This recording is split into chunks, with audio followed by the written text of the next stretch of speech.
क्या आपने कभी सोचा है कि कुछ निमंत्रण, कुछ बुलावे हमारी जिंदगी के सबसे बड़े जाल होते हैं? क्या आपने कभी महसूस किया है कि मौत खुद आपको किसी जगह पर खींच रही है? चाणक्य कहते हैं, बुद्धिमान वही है जो खतरों को दूर से ही पहचान लेता है। लेकिन क्या हो जब आपका सबसे बड़ा दुश्मन आपका अपना लालच हो या किसी और का मीठा बुलावा?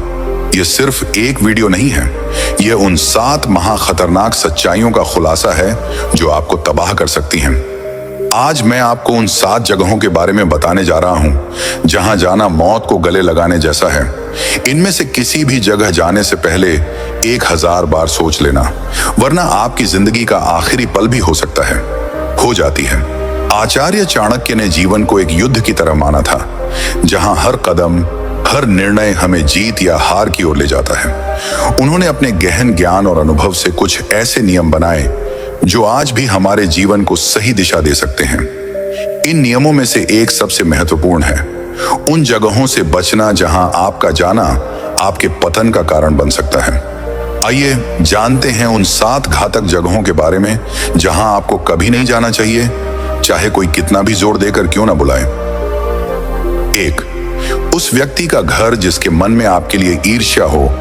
यह वह जगह है जहां आपको मीठी बातों से बुलाया जाता है, लेकिन उद्देश्य आपके सम्मान को ठेस पहुंचाना या आपको नीचा दिखाना होता है। यह एक मनोवैज्ञानिक जाल है जो आपके आत्मविश्वास को तोड़ने के लिए बिछाया जाता है। चाणक्य ने सिखाया कि शत्रु की दोस्ती से हमेशा सतर्क रहना चाहिए। एक दुश्मन आपको अपने घर में 2 कारणों से बुलाता है। पहला, अपनी ताकत का प्रदर्शन करने के लिए, और दूसरा, आपकी कमजोरियों को जानने के लिए। ऐसे निमंत्रण को स्वीकार करना अपनी सुरक्षा को खतरे में डालना है। बुद्धिमान व्यक्ति वही है जो दुश्मन की हर चाल को दूर से ही समझ लेता है और कभी भी उसके बनाए हुए जाल में नहीं फंसता। आपकी आत्मरक्षा और आत्मसम्मान ही आपकी सबसे बड़ी संपत्ति है। 2, जुआ और शराब का अड्डा। ये वो जगहें हैं जो शुरुआत में तो आकर्षक और रोमांच से भरी लगती हैं, लेकिन असल में ये आपकी बर्बादी का द्वार है। ये एक ऐसा दलदल है जहां एक बार आप फिसल जाएं तो वापस निकलना लगभग नामुमकिन है। चाणक्य कहते हैं कि ये जगहें सिर्फ धन की बर्बादी नहीं करती, बल्कि इनसे आपकी मानसिक और आत्मिक गरीबी शुरू होती है। जुआ आपके विवेक को खत्म कर देता है और शराब आपके निर्णय लेने की क्षमता को। यहां आप सिर्फ पैसे नहीं, बल्कि अपना समय, अपनी प्रतिष्ठा, अपने परिवार का भरोसा और सबसे बढ़कर अपनी आत्मा की शांति खोते हैं। ये आत्म विनाश के काले गड्ढे हैं। 3, जहां आपका बार बार अपमान होता हो स्थान का स्वरूप। यह कोई भौतिक स्थान नहीं, बल्कि एक ऐसा सामाजिक और भावनात्मक घेरा है जहां आपको लगातार उपेक्षित या नीचा दिखाया जाता है। यह आपके रिश्तेदारों का घर हो सकता है, कोई सामाजिक समारोह हो सकता है, या यहां तक कि आपका कार्यस्थल भी। अपमान एक धीमा जहर है जो आपके आत्मसम्मान को धीरे धीरे खत्म कर देता है। चाणक्य ने कहा था कि सम्मान खोकर जीने से बेहतर है मर जाना। जब आप ऐसी जगह जाते हैं जहां आपका अपमान होता है, तो आप अनजाने में सामने वाले को यह संदेश देते हैं कि आपका अपमान करना ठीक है। खुद के प्रति सम्मान ही वह आधार है जिस पर आपकी खुशियों की इमारत खड़ी होती है।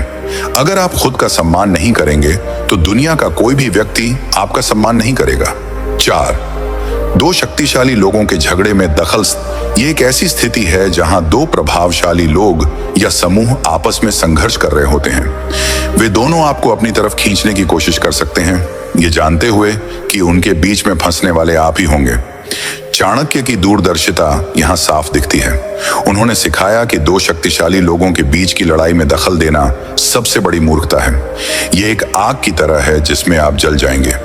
वे दोनों आपको एक मोहरे की तरह इस्तेमाल कर सकते हैं, और जब उनकी लड़ाई खत्म होगी तो आप दोनों के दुश्मन बन जाएंगे। बुद्धिमानी इसी में है कि आप तटस्थ रहें और अपने को बचा कर रखें। 5, वो जगह जहां आपकी मदद की कद्र न हो। ये वह जगह या रिश्ता है जहां आप लगातार अपना समय, ऊर्जा और दयालुता देते हैं, लेकिन बदले में आपको केवल उपेक्षा या आभार की कमी मिलती है। दयालुता एक महान गुण है, लेकिन इसे उन लोगों पर बर्बाद करना जो इसकी कद्र नहीं करते, खुद के साथ अन्याय है। चाणक्य कहते हैं कि ऐसे लोग आपकी अच्छाई को आपकी कमजोरी मानते हैं और उसका फायदा उठाते हैं। आपका समय और ऊर्जा अनमोल है। इसे उन लोगों के लिए बचाएं जो न केवल आपकी मदद की कद्र करते हैं बल्कि आपकी उपस्थिति को भी महत्व देते हैं। 6. जहां आपको झूठ का हिस्सा बनना पड़े स्थान का स्वरूप। यह वह स्थान है जहां किसी झूठ को बनाए रखने या किसी गलत काम को छुपाने के लिए आपको बुलाया जाता है। यह एक ऐसी जगह है जहां आपकी ईमानदारी और सच्चाई की परीक्षा होती है। झूठ का साथ देना सिर्फ एक गलत काम नहीं बल्कि आपके चरित्र पर एक काला धब्बा है। चाणक्य के अनुसार एक छोटा झूठ आपको झूठ के एक बड़े जाल में फंसा सकता है। जब आपका झूठ पकड़ा जाएगा तो आप अपनी प्रतिष्ठा और लोगों का भरोसा हमेशा के लिए खो देंगे। अपने जीवन को सच्चाई की नींव पर बनाना ही सबसे सुरक्षित और स्थायी रास्ता है। 7. पराई स्त्री या पुरुष के साथ एकांत स्थान का स्वरूप। यह एक ऐसी स्थिति है जहां आप गलत इरादे से किसी पराई स्त्री या पुरुष के साथ अकेले होते हैं। यह एक ऐसा कदम है जिसके परिणाम विनाशकारी हो सकते हैं। चाणक्य ने चरित्र की पवित्रता को सबसे महत्वपूर्ण माना है। गलत इरादों के साथ एकांत में जाने का मतलब है कि आप अपनी नैतिक पवित्रता और सामाजिक सम्मान को खतरे में डाल रहे हैं। यह सिर्फ एक गलत रिश्ता नहीं है बल्कि आपके परिवार, आपकी प्रतिष्ठा और आपके भविष्य को खत्म करने वाला एक कदम है। एक बार जब आपका चरित्र कलंकित हो जाता है तो उसे वापस पाना लगभग असंभव है। यह सिर्फ 7 नियम नहीं है, यह जीवन जीने का एक सार है। यह हमें सिखाते हैं कि कैसे अपनी बुद्धि, सम्मान और नैतिकता की रक्षा की जाए। याद रखें, जीवन में कुछ चीजें धन से भी ज्यादा कीमती होती हैं। हमारा सम्मान, हमारी आत्मा और हमारी शांति। इन 7 जगहों से दूर रहकर आप इन सभी की रक्षा कर सकते हैं। अगर आपको चाणक्य का यह ज्ञान पसंद आया हो तो इस वीडियो को लाइक करें और अपने दोस्तों तथा परिवार के साथ शेयर करें। और ऐसे ही गहरे और जीवन बदलने वाले ज्ञान के लिए हमारे चैनल को सब्सक्राइब करना न भूलें।